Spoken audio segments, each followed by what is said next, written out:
just going to go through and I'm going to try to give you a few little tidbits that you could use maybe to help you solve some of these problems. So if you got your book open, look at problem number 27. Now 27 in the book says, let's see, consider the equilibrium, and there's the formula. Okay, and then it gives you if NOBR is 34% dissociated at 25 degrees Celsius, total pressure is 0.25 atms. Calculate Kp and Kc for the dissociated at this temperature. Here's the thing. Number one, it tells you this is already at equilibrium. Okay, so what I did was I just wrote down, there's my formula. I'm telling myself it's 34% dissociated. Total pressure is 0.25 at equilibrium, and I got to figure out Kp and Kc.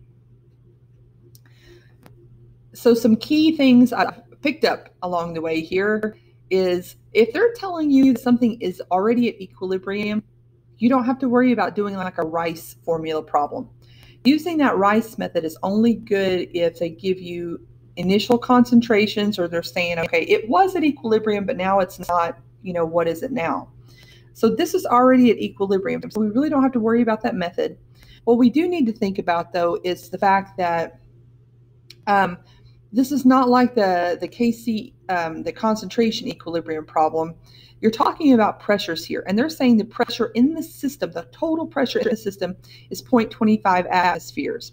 So we can't just take 34% of 0.25 and do what we did like last week with the Kc problem. What we've got to do, if we can remember with Dalton's law of partial pressures, that this whole pressure is made up of this, and this gas, and we really just need to find the partial pressures of each gas first in order to set up our Kp formula, because we're going to do just an equilibrium expression, remember?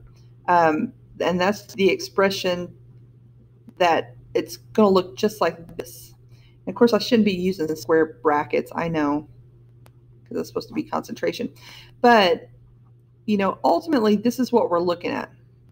But we're going to be putting pressures here of all these, right? These are going to be pressures, like atmospheres. So that's what we need to find first, is what are the pressures in atmospheres. So if you think of it like this, and I had to go look this up to figure out what I was doing wrong, because I'd initially just done 34% of 0.25, and you can't do that because it's not like a concentration problem. We got to figure out partial pressures of each. So think of it like this. If this is, we treat this like 1 minus 0.34. So we're going to take 34% out of 1. That's going to give us 0.66, right? We got 66% of this left. And we want to know what's the concentration, because we're going to set this equal to 0.25 here in a minute. Once we find all of them, because according to Dalton's law of partial pressures, and you remember that's the one where we know that PT is equal to the pressure of NOBR plus the pressure of NO plus the pressure of BR2. Remember that? Talking about that with gas laws? So we know if PT is 0.25, and we know that the pressure of NOBR is 0.66x, okay? And then look over here. So if it's 34% dissociated, that means 34% over here. This is 34%, so I'm going to do 34x. Okay, and then I want to do half as much here, okay, because there's going to be half as much broken down from that. So half as much would be like 0.17x. All right, now at this point, you would add all of this stuff up together, right? And then if you add all that stuff up together, 0.66 plus 0.34 plus 0.17, 1.17. Can't believe I just added that. Oh, well. 1.17x is equal to 0.25. And then solve to find x. And when you do that, so that's going to be the concentration of those when it's dissociated. So we're going to take this and find, so 0.25 divided by 1.17, and it ends up being, x ends up being 0.214-ish, okay? So that's the concentration that's left when, like, you're going to plug the x back in wherever you need it. So if you wanted to find the pressure of NOBR, plug that in right there, take 0.214 times 0.66. So your pressure for NOBR actually ends up being 0.141 atmospheres. Does that make sense? You do this, find Dalton's law of partial pressures, plug it in, use this X to go back and plug in to find the actual pressures based on the percent that it was dissociated. Now, the other way that you can double check to see if you got it right, when you plug all these X's in and you get all these numbers, right, for these pressures, what should they all add up to? Hopefully, if we did it right, right? So you could double check it if you wanted to, but then ultimately that's not what they're wanting. What did they ask you for? Well, once you find all of these pressures, then you're going to go back over here. This is pressure, pressure, okay? You're going to plug all those pressures back in and find your Kp. Once you have that, you have a formula that you can use to find Kc based on pressures, okay? It's not the same number. You're going to have to go back and find what was the formula that we used to find Kc from Kp, all right? So that's 27. All right, now take a look at number 42. Oh, and because by the way, so like number 30, hopefully you can do 30 pretty easy.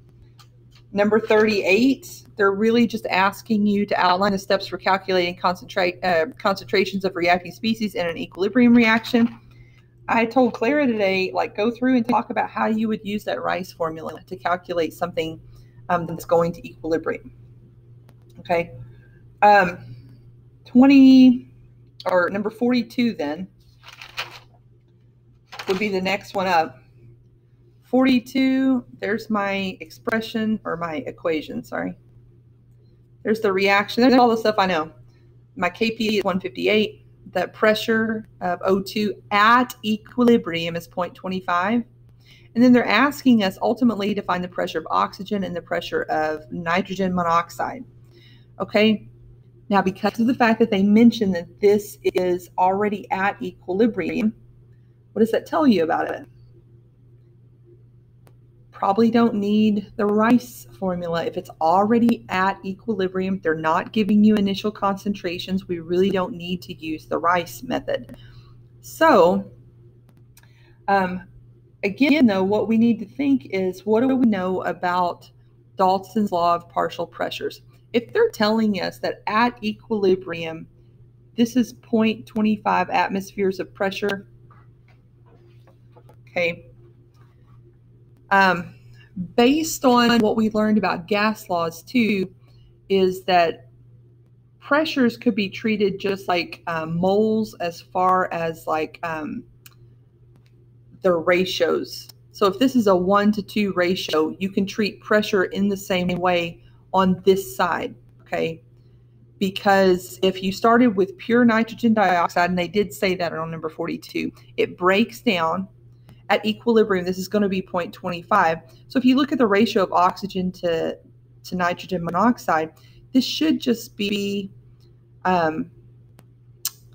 twice as much.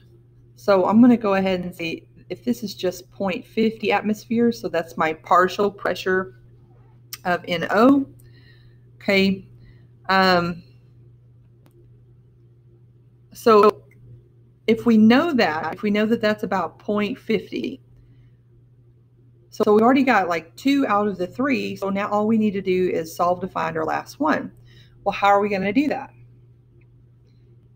If you know the equilibrium expression for Kp, right, and you can write that expression, you've already got the pressure of this product, the pressure of this product. Remember, there's a 2 there, right? And we're looking for this product. We don't know the partial pressure Okay, we're looking for the pressure of NO2. Okay, so hopefully if you write that equilibrium expression and you plug in all of your known data now, you should be able to just solve to find X. Okay, that does end up being like and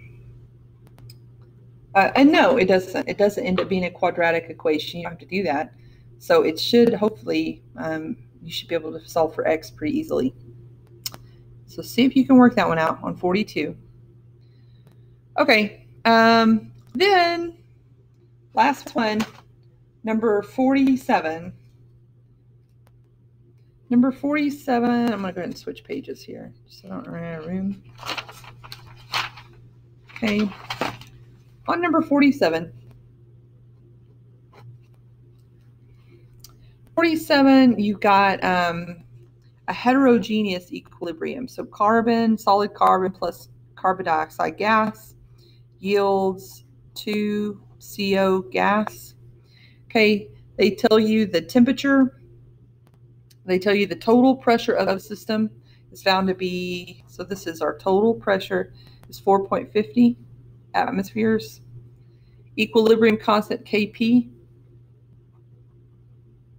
is 1.52. Okay. Calculate the equilibrium partial pressures for CO2 and CO. So we want to know the partial pressures for CO2 and CO. Why didn't they ask you about solid carbon? Because it doesn't have one. We don't mess with pressures for solids or liquids, remember. Okay, so now at this point, again, like you need to think, so this is what I've got to work with. They don't say anything at all about initial concentrations at all.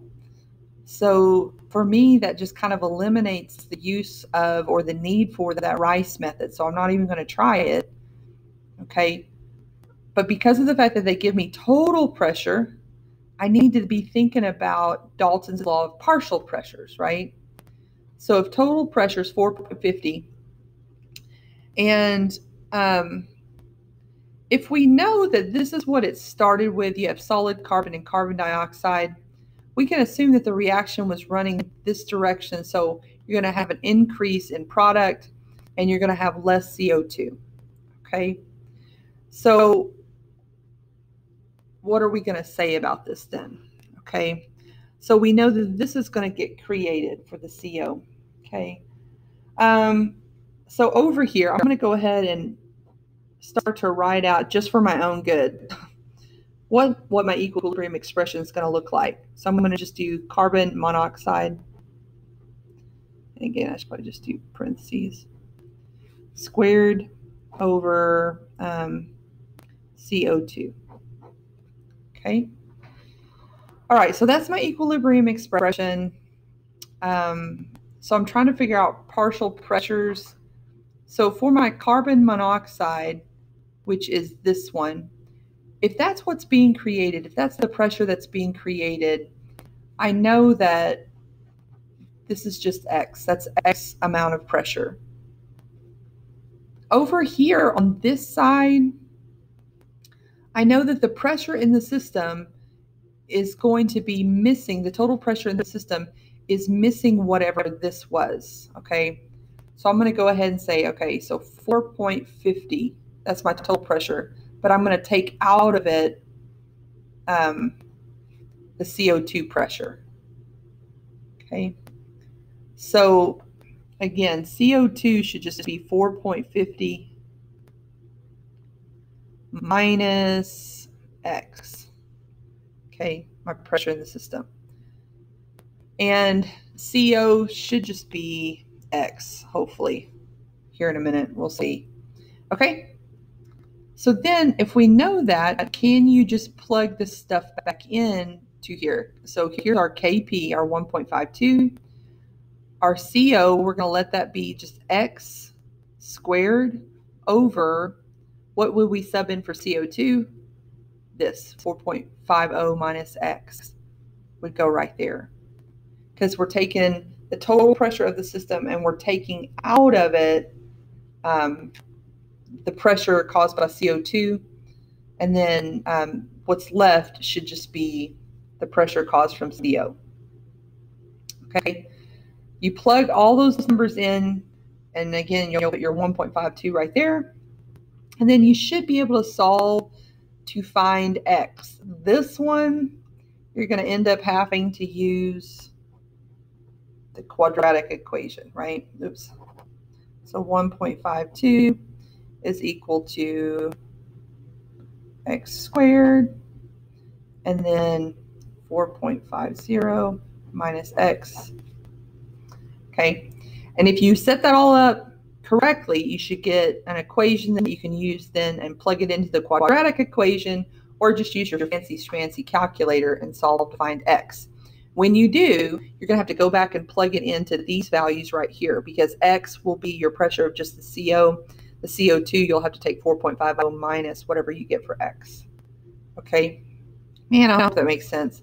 Anyways, do your best. Try to get these done. Okay? Tomorrow we're going to talk about the review problems from your review packet. All right. Good luck.